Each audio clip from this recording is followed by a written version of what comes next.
Good morning, everybody. This is the news that we are waking up to for Monday, April the 28th, 2025, day 1160 of Vladimir Putin's war of aggression against the people of Ukraine. I'm Peter Alexievich, and we will start, as always, with the overnight missile and drone attacks. Nada, nunca. How about that? It's a long time since I've been able to say that. Now, though there were no scaled attacks last night, that's not to say that the fighting was not intense at the front. It was. This just came in right before I was ready to do the live, or do the news we are waking up to. So I thought I'd throw this in here. And it's a good behind the scenes kind of like, where do the stories come from that you hear on this channel? So this is from the Ukrainian Air Force. It's their Telegram channel. Of course, I subscribe to that, the Armed Forces, the Navy. And what this says is that today, while performing a complex combat mission to provide air support to troops and repel an air attack by enemy strike UAVs, an Su-27 fighter jet of the Air Force was lost. The causes of the incident are being investigated by a specially created commission that has already begun its work. The pilot successfully ejected.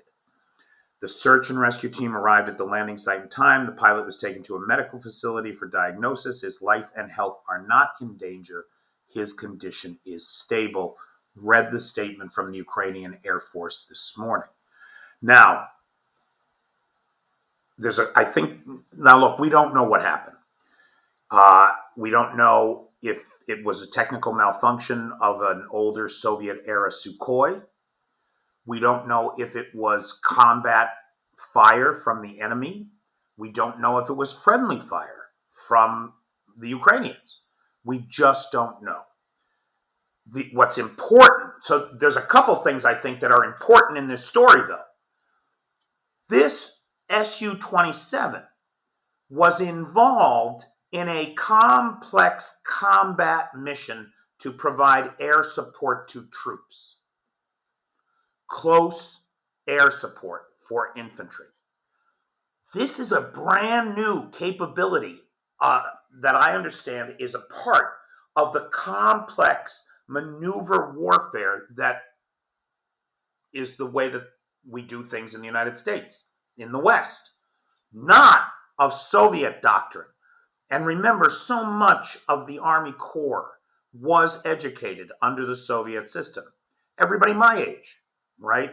All the senior command likely went to military academies in Moscow at some point in their careers. That's literally where we are at here.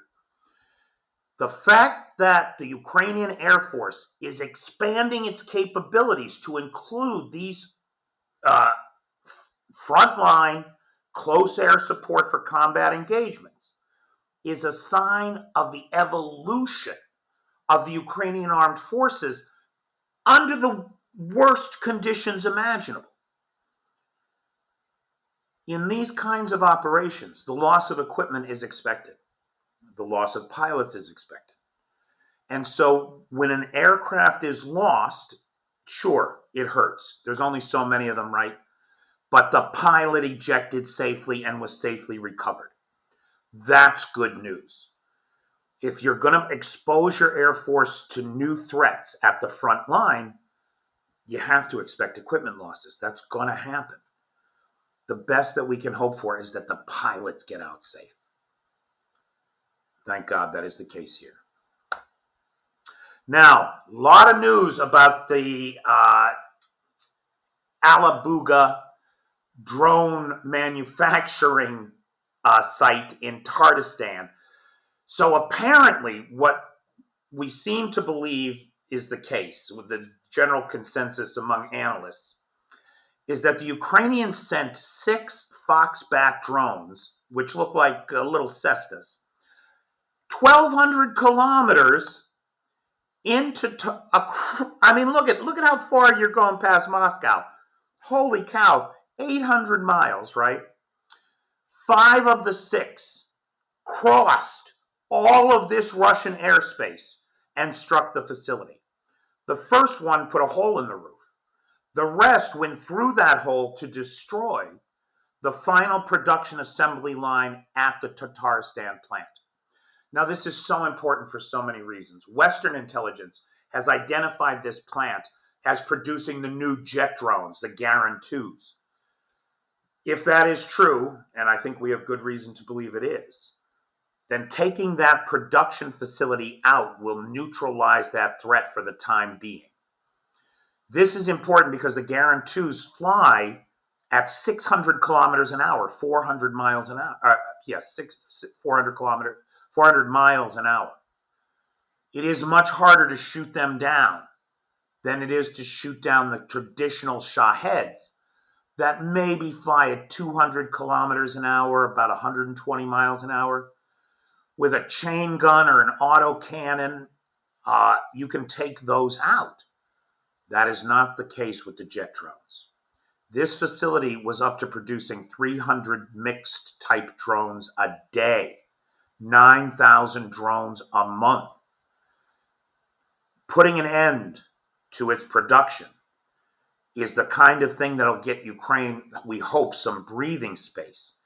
Now, we don't have a damage assessment. We don't know how much damage was done here or how long it's going to take them to repair it. For all we know, the facility could be back up and running in a couple of days. We hope, of course, that there's enough damage that the facility will remain offline for the foreseeable future. But we don't have that yet. The company, however, Alabuga Drone Manufacturing, which is part of the Alabuga Economic Zone here in Tatarstan, is under investigation by Interpol for human trafficking. Apparently, what's been happening is they've been recruiting particularly young women from Botswana, Uganda, Tanzania, a bunch of African republics. And the horror stories coming out about how they are treated, how the money is not what they were promised, how they can't leave the facility, how their passports have been taken from them. And that while they made it, like one of the recruiting campaigns, which I apologize, I forget which country it was in, but one of the recruiting campaigns for these young women suggested that they would have careers in hospitality, well-paid careers in hospitality and a path to Russian citizenship. Instead, they find themselves locked up in a barracks at the drone factory in Tatarstan, putting together Russian drones to kill Ukrainians. The Yalabuga START program is said to want to increase recruitment of women from third world or from the most impoverished countries on earth by 25 times. And so they are now recruiting in Latin America, other parts of Africa, and the Far East. Interpol is investigating them for basically for slavery, right? And it'll be interesting to see what happens and whether or not there are new sanctions put on these folks, or if there is any way to prosecute any of the people involved in this. That we'll have to see. Now, some of the big news this weekend was the official recognition by Russia, North Korea, and the United States that the North Koreans have supplied troops to the Russians and that those troops were fighting in Kursk. Remember, when the first batch of those troops, the first 12,000 came in, they all had been given Russian passports that said they were from Siberia. Like they were going to be able to cover this up, the mass migration of troops from North Korea to Russia. It's ridiculous. The capture of North Korean soldiers alive really put the kibosh on that plan, boy.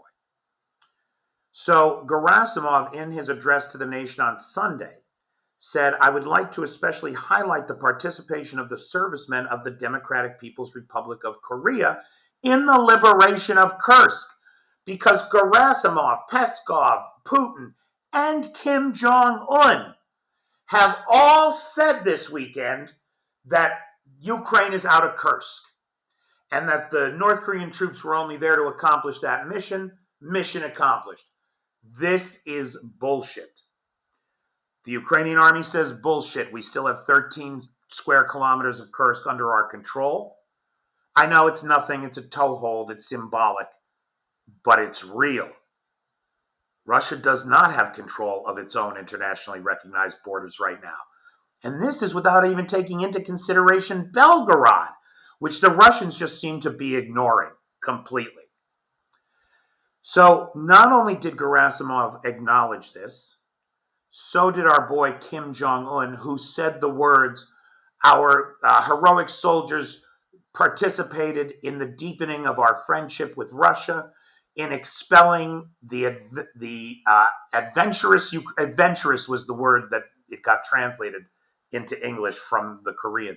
The adventurous Ukrainians attack on the sovereign nation of the Russian sovereign soil of the Russian Federation in Kursk Oblast, which has now been liberated." Again, no talk about Belgorod, no talk about his people fighting in Belgorod, which they are. And this propaganda nonsense that the Ukrainians are out of Kursk.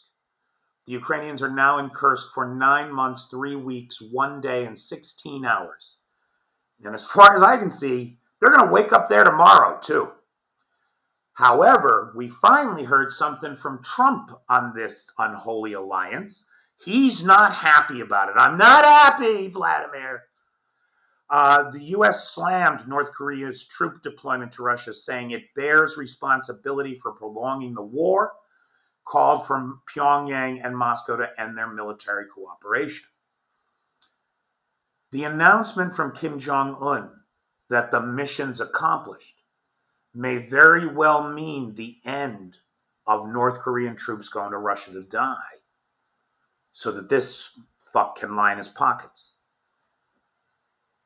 We believe that in the first tranche there were 12,000 North Koreans, then another 3,500 artillery and rocket specialists, along with 200 pieces of North Korean self-propelled guns and rocket launchers.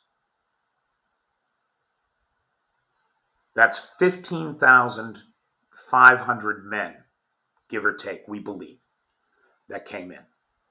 That may well be all that comes. Trump and Kim wrote love letters to each other. Trump and Putin wrote love letters to each other. Every single day of his first 100 days, Trump has been sending Putin flowers, whether it was disbanding the investigative team looking into oligarchs in the United States, or the team that was seizing their property for their illegal activities, or it was calling off the hunt for stolen Ukrainian children, which cost us nothing, like a lousy $8 million. Cut that off. The list goes on, right?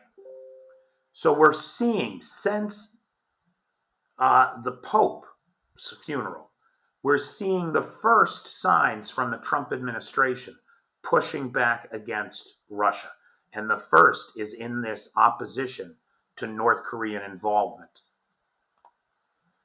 Now, on the peace front, where are we at with negotiations? So Russia has officially laid out its conditions for ending the war, presenting a laundry list of maximalist demands that no one in their right mind would accept, but that these people seem to think are reasonable.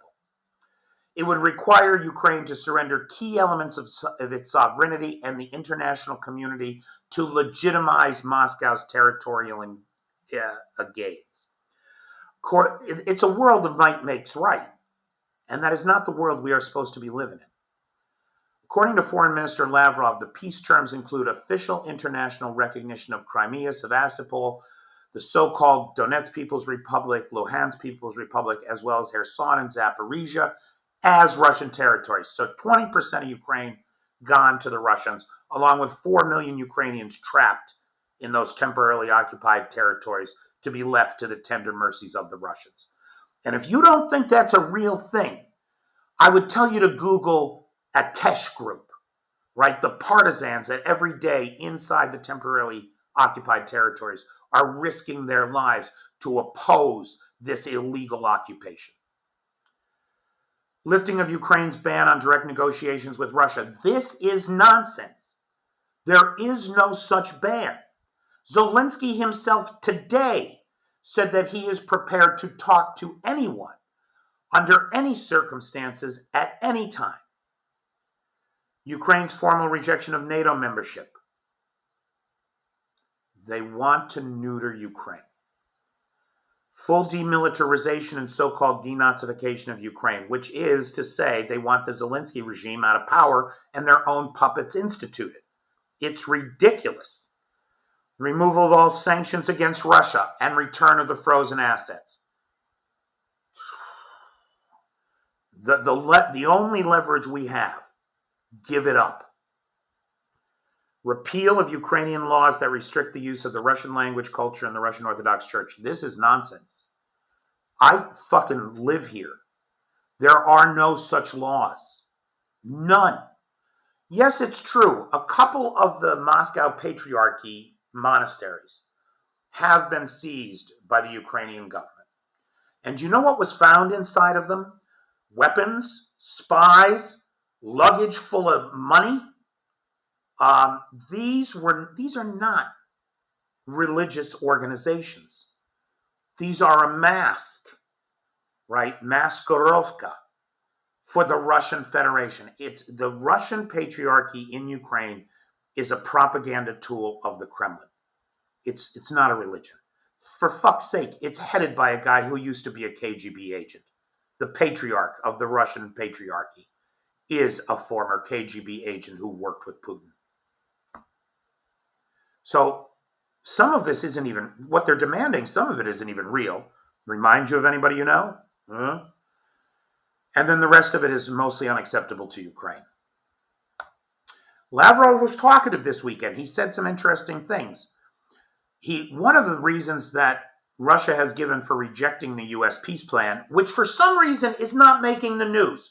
It's only Ukraine that's rejected the peace plan. Russia will not transfer control of Ukraine's Zaporizhzhia nuclear power plant to the United States. That's a non-starter for them. Putin will completely cease fire if no more weapons are delivered to Ukraine. If Ukraine is not permitted to defend itself, we will stop shooting, says the liar. I mean, come on. Moscow is waiting for a signal from Kyiv to resume direct negotiations. But it's Kyiv that stands in the way. I mean, Zelensky did say, I guess we could call this a signal from Kyiv.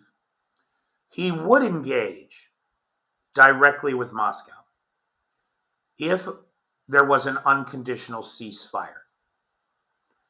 So an unconditional ceasefire means weapons deliveries continue. So that's a non-starter for the Kremlin. Ukraine, quite rightly, I think, will not talk to this genocidal, murderous lunatic who murders Ukrainian civilians every day until he demonstrates a genuine interest in peace and stops the shelling, stops the bombing, stops the missiles, stops the fighting that he started and that Ukraine is going to finish one way or another. Now, there is some very interesting movement. Now, how true this is, I don't know, but I find it difficult to believe that the Prime Minister of Ukraine would say such a thing if he did not believe it to be true. We may finally see the Trump administration being less unreasonable about its extortion of Ukraine. And what I mean by that is, according to the Ukrainian PM, Ukraine will no longer have to repay the U.S. for the aid already provided under the minerals deal. So under this new version of the minerals deal, Trump isn't even asking for repayment of the $100 million he claims. Now, again, there's no reason for Ukraine to repay that. There are either loans, which are documented, or they were gifts. And this is the same guy who took back the reservations from the Indians when we discovered there was oil under them, right? Now, there is some hope. Now, you know what I think, right? If you follow this channel, you know what I think. Just look at Donald Trump's body language there. He can barely look Zelensky in the eye. In most of the photos, he's not even looking at Zelensky. He's looking down, he's looking up, he's looking away. Zelensky, full on, right in his face. Donald, I think, is bought and paid for by the Kremlin. I cannot imagine he is going to turn on his master and bite the hand that's been feeding him for 40 years. I don't think so. But if there is anybody in the world who could convince him that he could be a hero, he could be the bringer of peace, he could go down in history because Vladimir Putin is weak and he is strong, I think maybe it's Zelensky. At any rate, since this meeting, there have been some positive developments. I don't want to make too much of them because, again, I do not trust this guy. President Trump is the one I do not trust. So there's the first thing. Prime Minister Shimon says that Ukraine is no longer on the hook for what was given to them, and they should never have been on the hook for. Additionally, the U.S. has publicly stated, Defense Department officials and officials at the State Department have confirmed that the U.S. backs Ukraine on maintaining its military. Remember, the demilitarization, a weak Ukraine, is a talking point of the Russians. It's a demand of the Russians. Well, the U.S. is saying that's not going to happen. We're going to back Ukraine in maintaining its own army. Trump has expressed doubt publicly that Putin wants to end the war. Trump has criticized Putin for attacks on civilian areas of Ukraine in recent days and said maybe he doesn't want to stop the war. Some glimmering recognition of reality from the most delusional president in the history of the world. Publicly opposed the unholy alliance between Moscow and Pyongyang. That's a good move. I mean, this is one of the few statements on the North Korean involvement in Russia that we have seen. And it only came after both North Korea and Russia acknowledged that they had been participating in this conflict. The United States also rejected Russia's demand for the withdrawal of Ukrainian forces from Donetsk, Kherson, and Zaporizhia regions, according to the New York Times. That's all movement in the right direction. That's all good shit right there. Now, this just broke as I was doing, just before I started to record the live. The Kremlin has just announced that for the Victory Day parade in Moscow, it will have a unilateral ceasefire. Okay. I mean, they didn't stop shooting at the last one. I don't know why we should believe that they would stop shooting at this one. But is it a kind of desperate appeal that the Ukrainians won't bomb the parade, won't send drones at the parade? I don't know. I'm not sure that they would. I'm not sure that they shouldn't. I think it's up to them. There's a lot to weigh in that decision, boy. A lot to weigh. Now, this is both true and funny. And I'm loving this so much. This is the Kazakh military. The Kazakh military will be in attendance at the Victory Day parade in Moscow because Russia doesn't have any tanks to put on display, so the Kazakhs are lending them some.